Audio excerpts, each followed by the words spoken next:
Au palais emblématique du Potala, la délégation a été profondément impressionnée par l'architecture majestueuse et la riche signification historique et culturelle.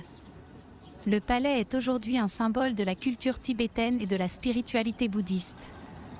Au cours de la visite, les invités ont pu voir de leurs propres yeux comment l'héritage du bouddhisme tibétain est soigneusement préservé.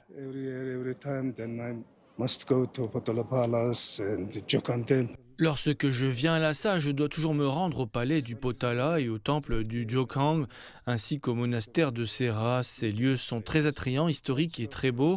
Il y a beaucoup d'expositions et d'écrits culturels bouddhistes. Cette fois-ci, ce groupe de moines et de lamas venus de nombreux pays est également heureux de voir de nombreuses statues bouddhistes et des tankas. Le profond héritage du bouddhisme tibétain fait de Lhasa un lieu sacré pour les croyants. Autour du temple Jokhang, souvent considéré comme le cœur spirituel de la ville, on aperçoit presque tous les jours des pèlerins s'agenouiller ou marcher dans le sens des aiguilles d'une montre pour prier.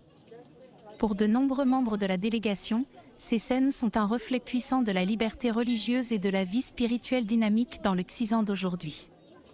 Nombre d'entre eux ont également mieux compris comment la tradition religieuse et la gouvernance moderne coexistent en harmonie.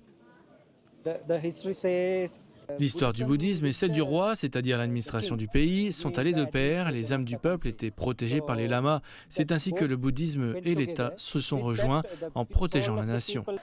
Au monastère de Sera, le groupe a observé la pratique d'une tradition bouddhiste vieille de plusieurs siècles, le débat monastique, où les enseignements sont transmis par le biais d'échanges intellectuels rigoureux.